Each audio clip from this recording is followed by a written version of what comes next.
Good morning. My l120 Epson. No power. No power, tapos may kinabit pa ditong gear. Hindi natin alam kung saan yung gear na yan. Mga friends. So, unang gagawin natin guys, basic muna. Huwag muna kayong mag-judge. Basic tester muna. Testing voltages, AC. AC tayo. AC testing. AC testing shows na may 2, 3, 4 voltage tayo guys. That means that is A-okay. Again, 2, 3, 3, 2, 3, 4. That is A-okay. So buksan na natin.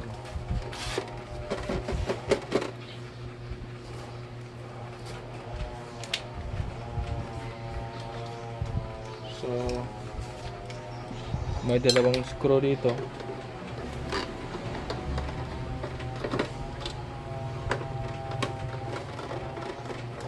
No power, L120.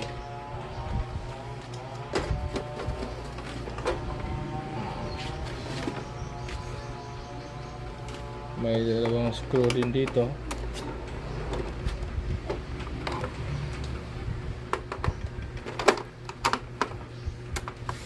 Mike, ikaw entertain og netaw ha? Ha? Ito in English, sir. Sayo. English ang Sir, how may I help you? Masya. Masya. Ang tawag na. Do you have any concern? Sorry, sir. I don't understand what I'm saying. Please select a language. Fendi. Okay na? Sus, kaya English na select ka namin. Kaya? Tapos i-lift natin dito sa gear. Ganyanin lang. Tapos lift. After that, sauli natin yung cup niya para hindi siya mag-spill all over the table. At may dalawa pang screw dito.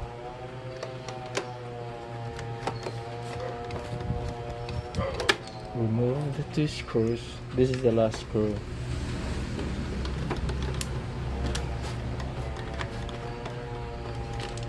So after ma-remove lahat guys, pinanin lang. Left dito. Dito. Dito. So merong isang gear dito. Saan kaya yan galing?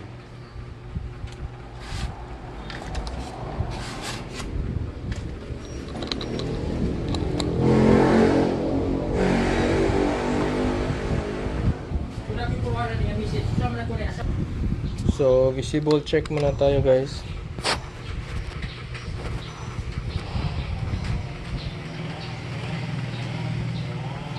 Saan kaya yung gear? So yung gear, di natin alam kung saan yun. Pwedeng sa laruan yun, pwedeng dito galing. Pero ang i-check natin is yung bakit walang power. Yun muna guys. Kasi yun ang problema. No power.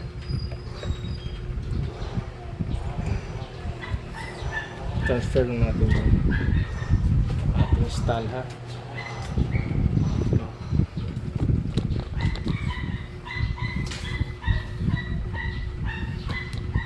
Yan.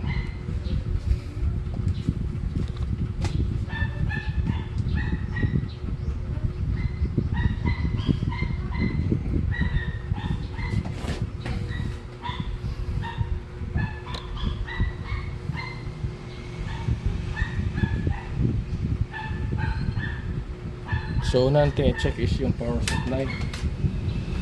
So paano ba i-check yung power supply?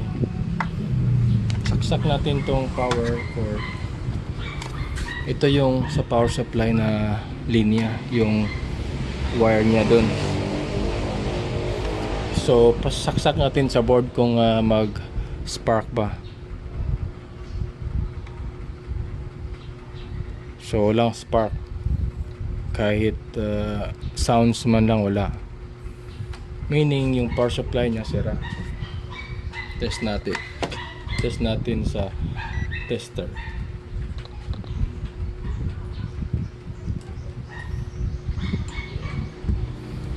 Dapat may 42 volts.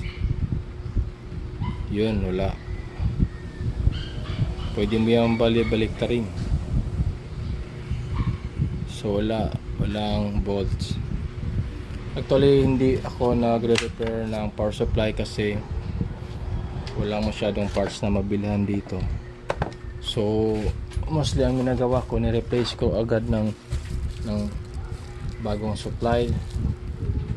So replace natin to guys ng supply para ma-check or ano natin, mag-verify talaga natin. Pero uno na dun, supply talaga.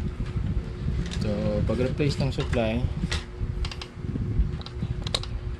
remove natin to. Ganyan lang. Gamit lang tayo ng flat na ganito.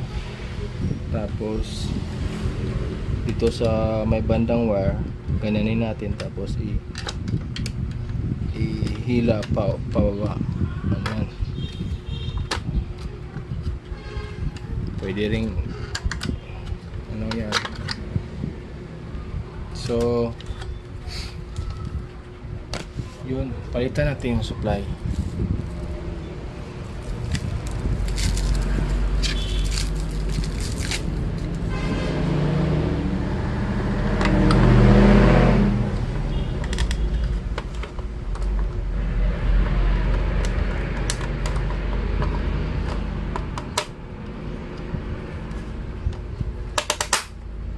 Yan.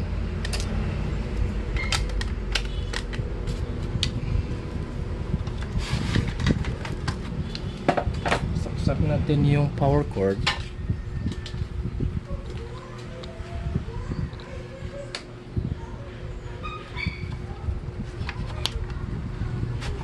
At makinig tayo sa spark. Ayun, kita nyo may spark. Tsaka may spark na sound, may spark din na visible, talagang nag-spark talaga, hindi lang sound. Yun.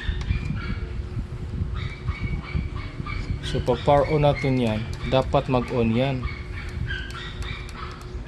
pero hindi nag-on. Check natin yung voltage again.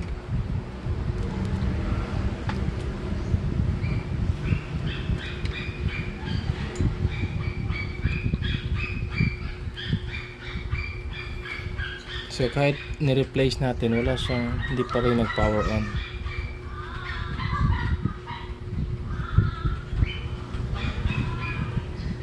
Pero may 42 volts na tayo, kita nyo, yan.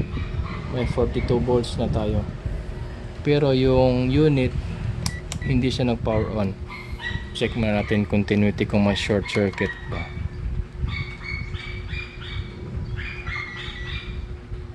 Walang short circuit.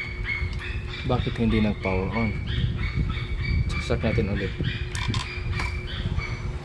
Ayan, nag-power on na. Baka madumi lang yun. So medyo matagal na siguro to nakatambay itong ano na to, printer, kasi kita mo na yun, nadumi na sa ilalim. I-test na lang natin yung ano nito, kung maka-print pa siya. Kung maka-print siya na normal, yung gear hindi yun galing dito, nasa iba yun. Kasi hindi naman basta-basta matanggal yung gear dito.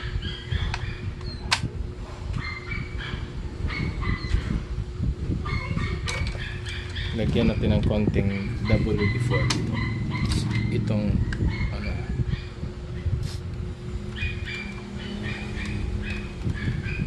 Yung WD-40 pala, walang problema kahit umaandar yung printer, kahit ma-sprayhan mo yung board, walang problema kasi zero conductivity yan.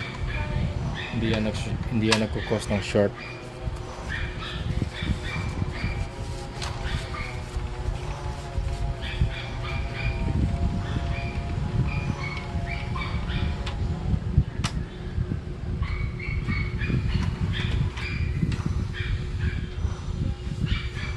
So, mag-test print muna tayo guys.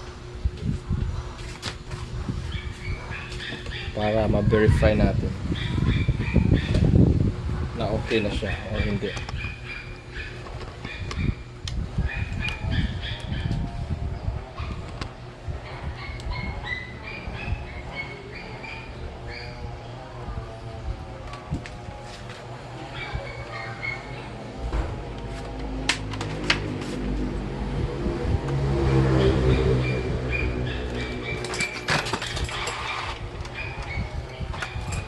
Galit ah.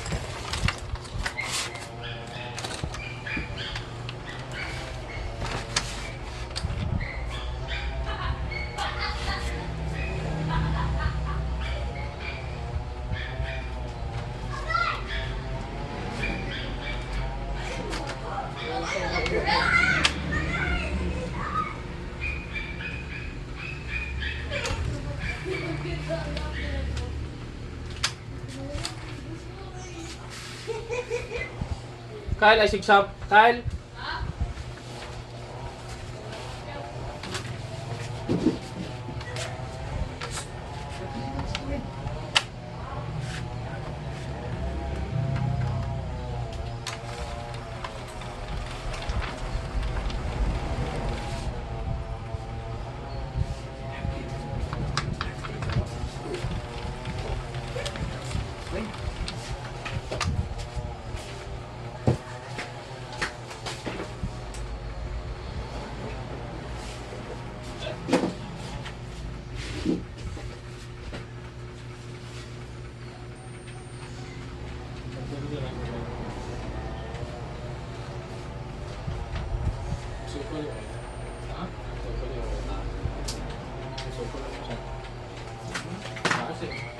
Kasi ano?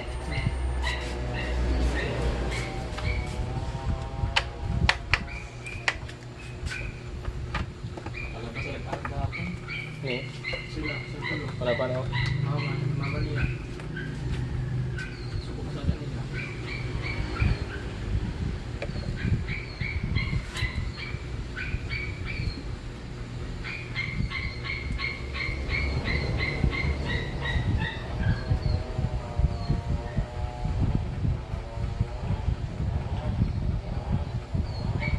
Print tayo ng 4 pages.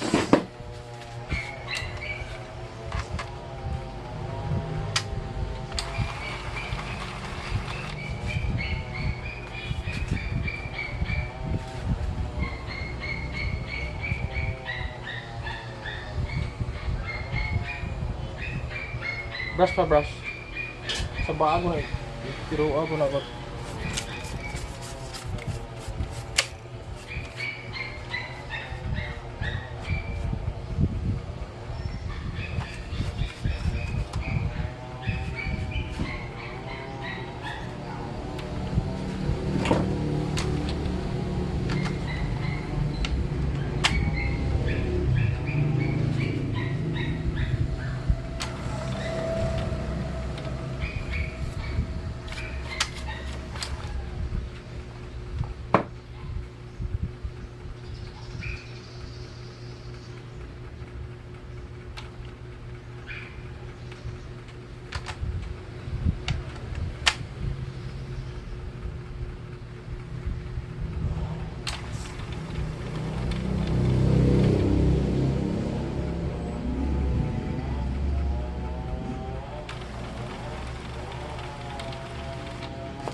Nag-cleaning pa guys.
Good.